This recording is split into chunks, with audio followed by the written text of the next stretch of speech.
Hello friends, welcome to சிங்கப்பெண்ணை channel. இன்றைக்கி என்ன பார்க்க போகிறோம்னா, முறுக்கு எப்படி உடையாமல் செய்யலாம், முறுக்க மாவு எப்படி அரைக்கலாம், முறுக்கு நல்லா மொறுமொறுன்னு வர்றதுக்கு என்ன செய்யலாம் அப்படின்னு சொல்லிட்டு தான் இந்த வீடியோவில் பார்க்க போகிறோம். இது வரைக்கும் செய்யவே இல்லைனாலும் இந்த வீடியோவை பார்த்தாவே ஈஸியாகவே செய்யலாம் முறுக்கு. அதுக்கு நீங்கள் இந்த வீடியோவை ஸ்கிப் பண்ணாமல் பாருங்கள். நான் வீட்டில் அரைச்ச மாவு தான் எடுத்திருக்கேன். பச்சரிசி மாவு. பச்சரிசி மாவு எப்படி ரெடி பண்ணலான்னா, பச்சரிசியை நல்லா கழுவிட்டு ஈரம் போகிறதுக்காக ஒரு காட்டன் துணியில் ஃபஸ்ட்டு ஃபேன் காற்றுல ஆற வச்சுக்கலாம். அதுக்கப்புறம் ஒரு 2 மணி நேரம் போல் வெயிலில் போட்டு காய வச்சுட்டு ஃபுல்லாக அந்த ஈரத்தன்மை எல்லாம் போயிட்ட பிறகு நான் என்ன பண்ணேன்னா, மிஷினில் கொடுத்து நல்லா நைஸாக அரைச்சிட்டேன். நான் இடியாப்பத்துக்கும் சேர்த்து அரைக்கிறதுனால இது போல் அரைச்சிக்கிட்டேன். ஆனால் முறுக்கு மட்டும் செய்யணுன்னா உளுந்து பொட்டுக்கடலை எல்லாமே கலந்து போட்டு கூட நம்ம ஒரே அடியாக மிஷினில் கொடுத்து கூட அரைச்சிக்கலாம். அது இன்னமும் வேலை ஈஸியாக முடியும். ஆனால் அதில் முறுக்கு மட்டும்தான் செய்ய முடியும், மற்றதுக்கு எதுக்கும் யூஸ் பண்ண முடியாது. அதனால் நான் அரிசி மாவு மட்டும் அரைச்சிட்டு வேறு ஏதாச்சும் செய்யணுன்னாலும் அதே மாவு நான் யூஸ் பண்ணிப்பேன். அதனால தான் நான் இப்படி மாவு அரைச்சி வச்சுருக்கேன். இப்போ முறுக்குக்கு எந்த அளவு போடலாம் அப்படின்னு சொல்லிட்டு பார்ப்போம். நம்ம எந்த கப்பாக இருந்தாலும் சரி, எந்த கப்பில் அரிசி மாவு எடுக்கிறோமோ அதே கப்பில் உளுந்தும் பொட்டுக்கடலையும் எடுக்கணும்.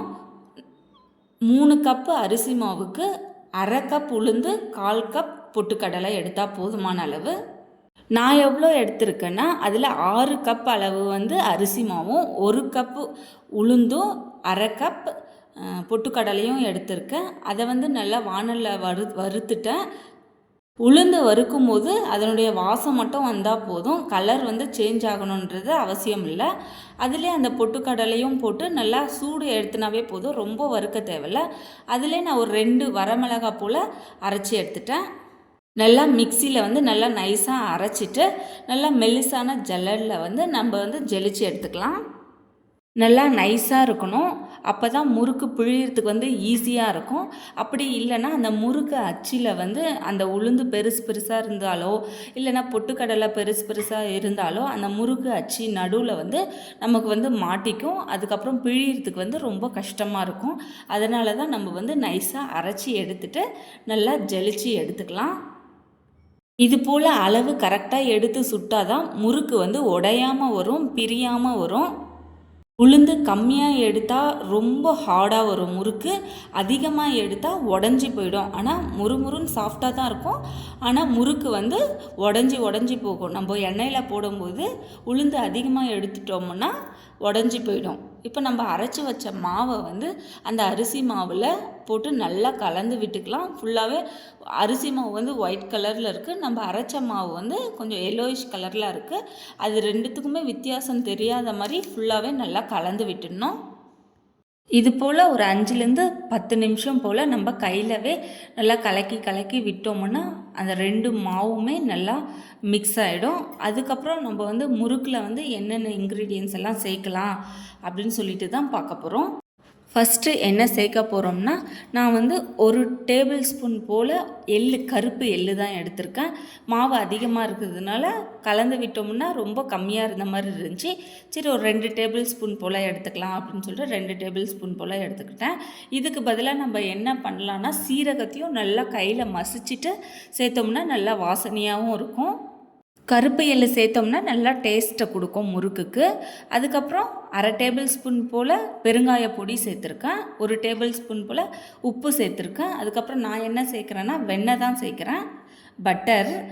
அப்படி இல்லைன்னா நம்ம சூடான எண்ணெயும் சேர்த்துக்கலாம். நான் பட்டரை நல்லா ஹீட் பண்ணிவிட்டு சேர்த்துருக்கேன். இது போல் சூடாக சேர்த்துட்டு நல்லா ஒரு கரண்டியில் கலந்து விட்டுக்கலாம். கையில் கலந்து விட முடியாது, ஏன்னா சூடாக இருக்கும். அதனால தான் அதுக்கு நான் கரண்டியில் தான் கலந்து விட்டுருக்கேன். இது போல் கரண்டியில் கலந்து விட்டுட்டு உடனே தண்ணியை ஊற்றி நம்ம பிசையக்கூடாது, ஏன்னா அப்படியே கட்டியாக ஆகிடும். இது போல் கலந்து விட்டுட்டு கொஞ்சம் நேரம் ஆறின பிறகு நம்ம கையை வச்சு நல்லா மசிச்சு விடணும். லைட்டாக சூடாக ஊற்றுனதுனால என்ன ஆகும்னா அங்கங்கே கட்டியாக இருக்கும். அதை நம்ம எல்லாத்தையுமே உடச்சி விடணும். எப்படியும் இதுக்கே ஒரு 15 மினிட்ஸ் போல் ஆகும். ஃபுல்லாக அந்த மாவு ஃபுல்லாகவே அந்த வெண்ணெய் ஸ்ப்ரெட் ஆகிற மாதிரி ஃபுல்லாக நம்ம கலந்து விட்டுக்கணும். கலந்து விட்டாச்சு.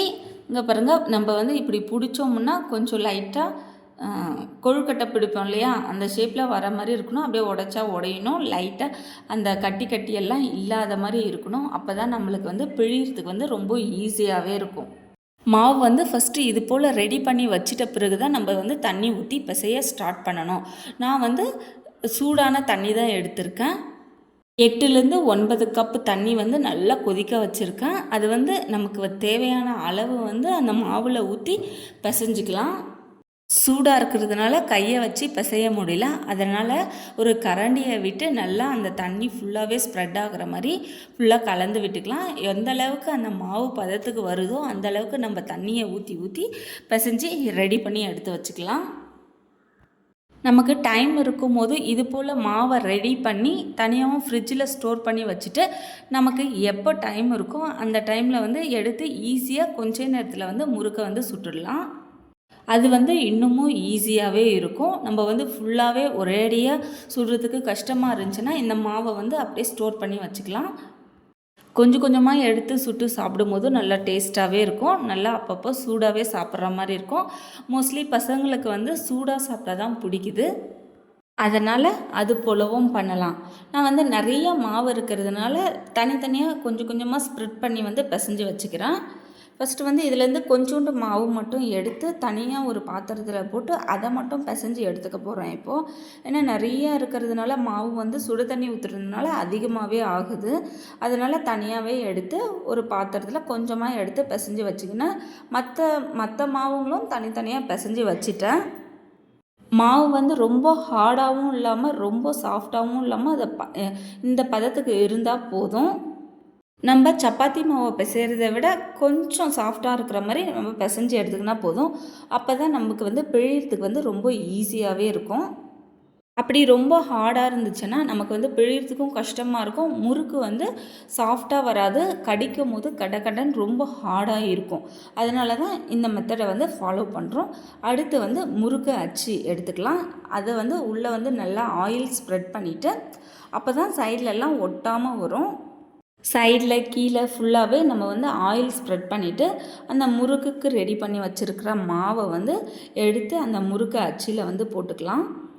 சப்போஸ் மாவு வந்து நம்ம வந்து ரொம்ப ஹார்டாக பிசைஞ்சிட்டோம்னா சென்டரில் நம்ம வந்து தண்ணி வந்து பக்கத்துலேயே வச்சுக்கலாம். வச்சுட்டு கொஞ்சம் கொஞ்சமாக ஊற்றி கூட நம்ம பிசைஞ்சு செஞ்சுக்கலாம். மாவு பிழியறதுக்காக நான் பிளாஸ்டிக் கவர் தான் எடுத்திருக்கேன். எண்ணெய் பேக்கெட் இருக்கு இல்லையா, அதை வந்து 4ஆக கட் பண்ணிவிட்டு இது போல் எடுத்திருக்கேன். அப்படி இல்லைன்னா பெரிய ஜல்லி கரண்டி இருந்தாலும் அதை வந்து எடுத்துக்கலாம். அது வந்து ஒன்றா போட்டு போடணும். ஆனால் இது போல் பண்ணோம்னா ஒரேடியாக நம்ம பிழிஞ்சு விட்டுட்டு அதுக்கப்புறம் அப்படியே ஒன்றாவே எடுத்து போட்டுக்கலாம். நான் ஃபஸ்ட்டு முறுக்கு பிழியும் போது என்ன தப்பு பண்ணேன்னா ஃபஸ்ட்டு ரொம்ப கிட்ட வச்சுட்டு பிழிவேன். அதனால் சரியாகவே வராது.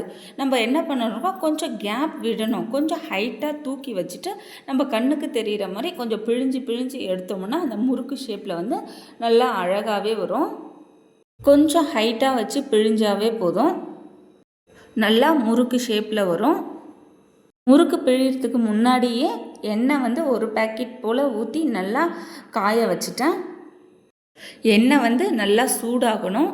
சூடு ஆயிடுச்சா அப்படின்னு சொல்லிட்டு செக் பண்ணுறதுக்காக நான் வந்து ஒரே ஒரு பீஸ் மட்டும் போட்டிருக்கேன். அது வந்து இன்னும் காயலை. அதனால் இன்னும் கொஞ்சம் நேரம் விட்டுருந்தேன். இப்போ வந்து எண்ணெய் வந்து காஞ்சிடுச்சு. இப்போ வந்து முறுக்கை வந்து ஒவ்வொன்றா போட்டு எடுத்துடலாம். இது போல் பிளாஸ்டிக் கவரில் போடுறதுனால அழகாக அப்படியே ஈஸியாகவே எடுத்து போடுறதுக்கு வந்து நல்லா ஈஸியாகவே இருக்குது. கரண்டியில் போட்டோம்னா ஒவ்வொன்றா பிழிஞ்சு எடுத்து போடணும். இது போல் கவர்லனா டைம் இருக்கும்போது பிழிஞ்சு வச்சிட்டோம்னா அதுக்கப்புறம் அந்த முறுக்கை எடுத்துட்டு உடனே நம்ம பிழிஞ்சு வச்சுருக்கிற முறுக்கை வந்து போட்டுடலாம். முறுக்கு போட்டாச்சு. இந்த பபிள்ஸ் எல்லாம் ஸ்டாப் ஆகிற வரைக்கும் நம்ம வந்து வெயிட் பண்ணலாம். பபிள்ஸ் எல்லாம் ஸ்டாப் ஆனாவே முறுக்கு வந்து வெந்துடுச்சு அப்படின்னு சொல்லிட்டு தான் அர்த்தம். நல்லா முறுக்கு வெந்துடுச்சு. இன்னும் கொஞ்சம் கலர் வேணும்னா ஒரு 5 நிமிஷம் போல் அப்படியே கூட விடலாம். முறுக்கு வந்து அழகாக உடையாமல் வந்திருக்கு. உடையாமல் வர்றதுக்கு என்ன ரீசன்னா நம்ம வந்து ஃபஸ்ட்டு சேர்க்குற உளுந்து தான். உளுந்தும் பொட்டுக்கடலையும் நம்ம கரெக்டான ரேஷியோவில் சேர்த்தோம்னா முறுக்கு வந்து நல்லா உடையாமவே வரும். இந்த கலர் வந்தவொடனே நம்ம வந்து முறுக்கு எடுத்துடலாம். முறுக்கை எடுத்துட்டு டேஸ்ட்டு பார்த்துட்டு உப்பு ஏதாச்சும் கம்மியாக இருந்துச்சுன்னா நம்ம என்ன பண்ணலான்னா தண்ணி லைட்டாக உப்பில் வந்து மிக்ஸ் பண்ணிவிட்டு அந்த தண்ணியை வந்து மாவு மேலே லைட்டாக தெளித்து விட்டுட்டு நல்லா இன்னொரு முறை வந்து நல்லா பிசைஞ்சு விட்டுட்டோம்னா உப்பு வந்து நல்லா சமமாகிடும். நல்லா பிசையணும். அப்படி இல்லைன்னா அங்கங்கே உப்பாக இருக்கிற மாதிரி இருக்கும். இந்த வீடியோ யூஸ்ஃபுல்லாக இருந்துச்சுன்னா சிங்கப்பெண்ணை சேனலை சப்ஸ்கிரைப் பண்ணிக்கோங்க. பக்கத்தில் இருக்கிற பெல் ஐக்கானை ப்ரெஸ் பண்ணிக்கோங்க. அப்போ தான் நான் போடுற வீடியோஸ் எல்லாம் உங்களுக்கு நோட்டிஃபிகேஷன்.